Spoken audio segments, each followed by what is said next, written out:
Kami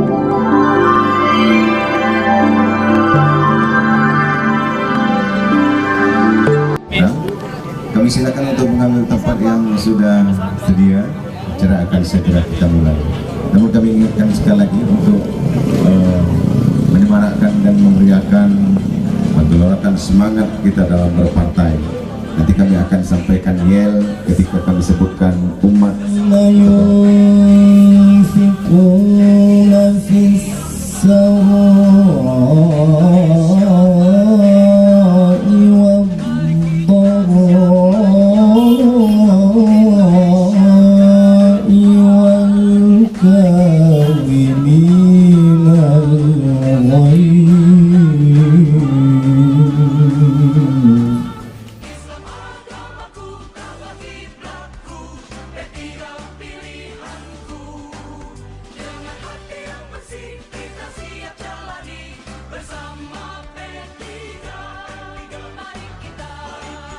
Lain berikut Ketua Dewan Pimpinan Cabang Bapak Misnan Al-Jawi sebagai ketua, dan juga pengurus yang lain. Berikut mewakili dari Bapak Bupati Deli Serdang Abang Anda Capa yang berhadir. Berikut rekan-rekan seperjuangan dari partai politik Partai Golkar, Bang Dani, dan juga pengurus Partai Keadilan Sejahtera. Berikut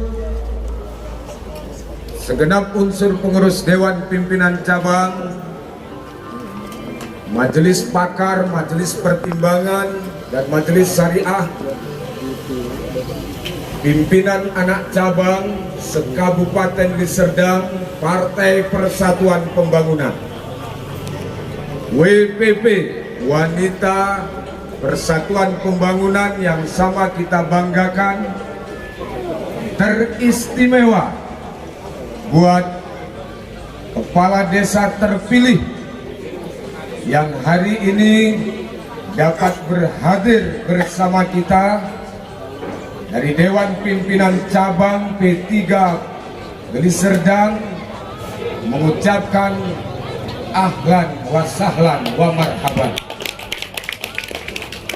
Semoga kunci dan kedudukan kita ini melebihi dari makhluk Allah yang lain.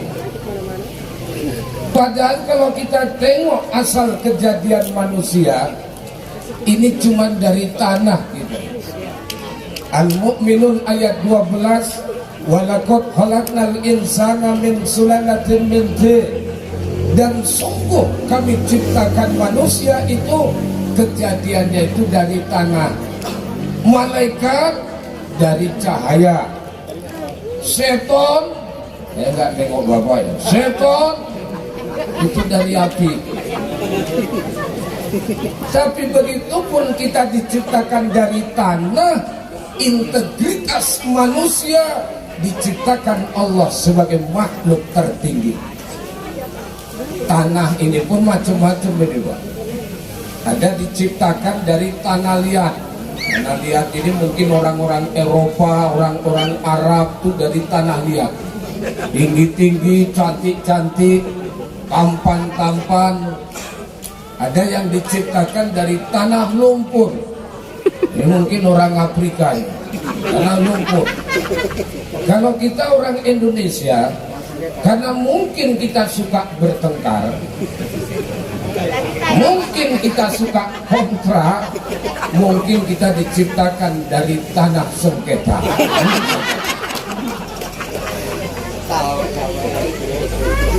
Nah, oleh karenanya konteks manusia yang diciptakan Allah pada posisi mulia ini dapat kita bangun ketika konteks dua jalur hubungan ini tetap kita lakukan.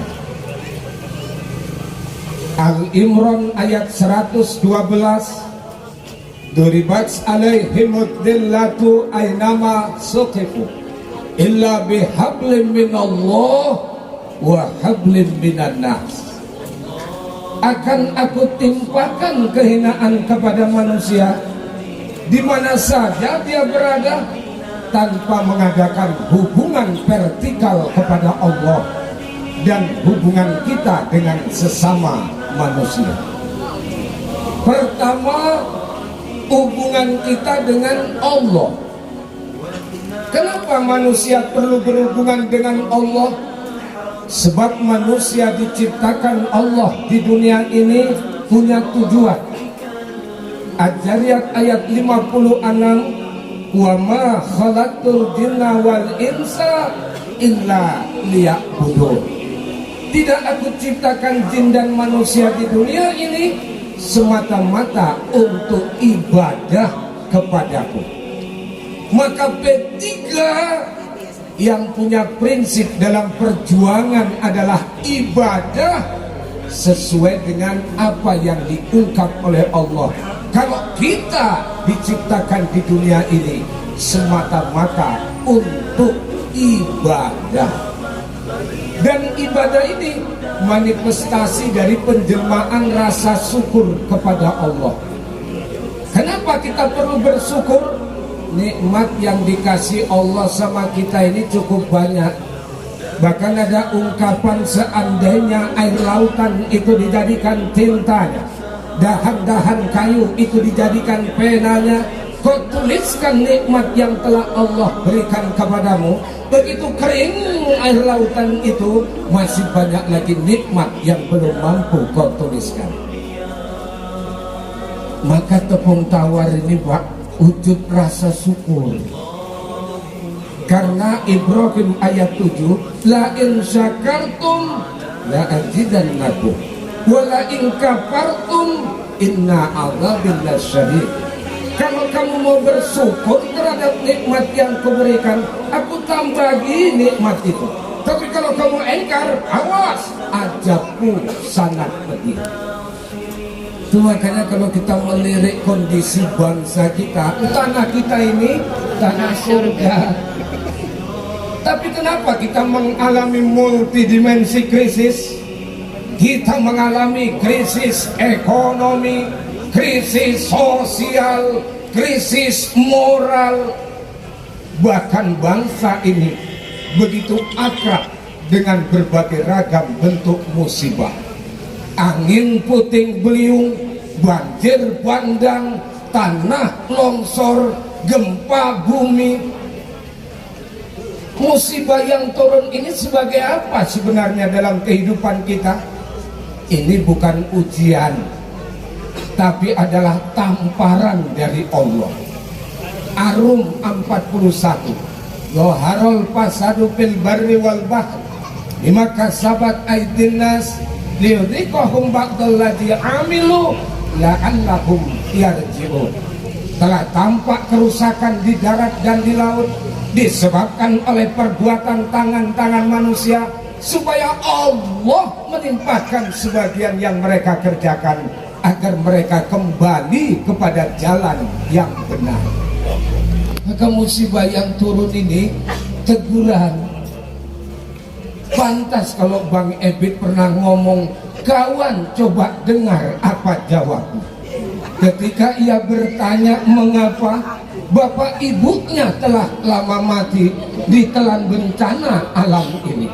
Sesampainya di laut, kukabarkan semuanya kepada ombak, kepada karang, kepada matahari.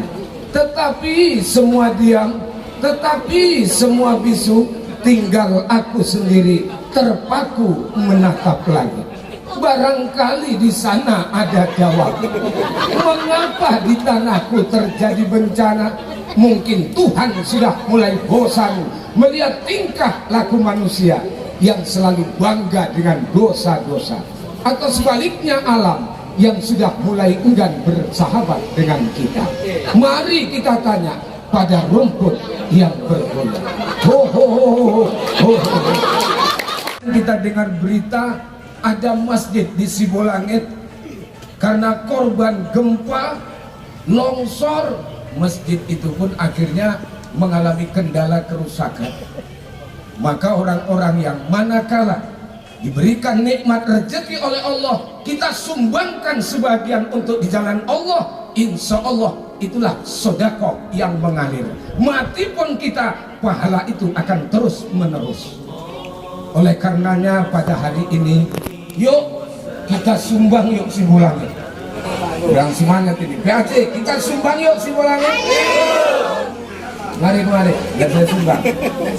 Dan saya sudah siapkan ini pakai amplop, dan nyumbang duluan. Sebenarnya bukan ria, tapi maksudnya untuk saudara-saudara kita, karena masih banyak dan hadirin menyumbang di jalan Allah, insya Allah akan diberikan pahala yang berlipat ganda.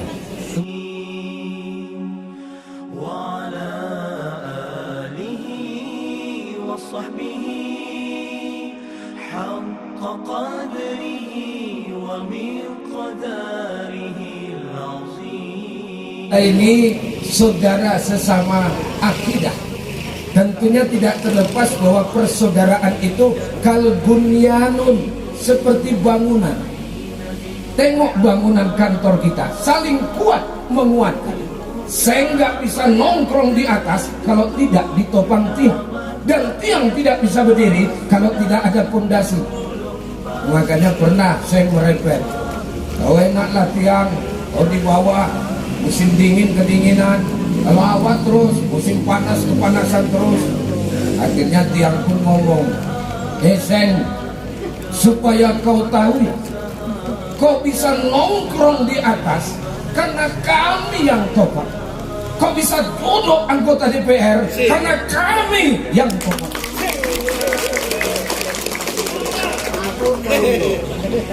Makanya betul kata Bang Jafar, hidup ini gak lepas dari berbagi. Orang yang berbagi kita lihat dalam sejarah, tidak ada orang yang tompor hartanya karena dia berbagi dengan orang lain. Bahkan orang yang celit, orang yang bakhil, banyak yang tumpur di akhir kehidupan. Memang hidup ini harus saling berbagi. Makanya semalam waktu Ramadan ada yang nanya, izin Ustaz, apa itu hakikat puasa? Saya jawab, hakikat puasa itu intinya pengendalian diri, tapi efeknya menimbulkan kepekaan sosial. Masih banyak saudara-saudara kita yang perlu mendapat perhatian dari kita. Di sana ada hak anak-anak yatim, orang-orang tua miskin, janda-janda kembang yang harus kita nikahi satu-satu. Kepekaan membantu saudara kita. Orang Islam, mereka berjabatan tangan, saling maaf memaafkan, belum dilepas jabatan itu, Allah sudah ampunkan dosa keduanya. Kita sampaikan seperti biasa kalau sudah nutup ceramah, kita akhiri dengan sebuah pantun, karena kebetulan protokol kita ini adalah ahli pantun, Pak. Beliau dari hamparan Perak, ya maklum orang Melayu juga suka berpantun. Dan kalau kita ngantar ke manten, kan ada pantunnya dia. Itulah yang memperlambat makan siang kita. Terima kasih atas segala perhatian. Mohon maaf segala kekurangan. Ayo kita teriakkan yel supaya semangat. Ya, pakai yang model, pakai apa aja ya. P3. P3. P3. Demikian. Takbir. Allahumma muwaffiq ila aqwamit thoriq. Assalamualaikum warahmatullahi wabarakatuh. Kepala Desa terpilih, tepuk tawar ini memang lembaga adat dari dahulu selalu dibuat. Semoga Kepala Desa terpilih dapat selamat seia terkasa terkalu mufakat. Tepuk tawar tepuk sejati ditepuk anak dan mulia.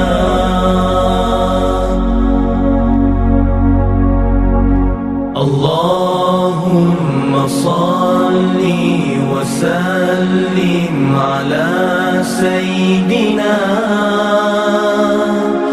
Muhammadin al-Fatih lima ughliqa wal khatim lima sabaqa wan nasiril haqqi bil haqqi wal على Mari Kepala Desa kami silakan kembali ke مستقيم وعلى آله وصحبه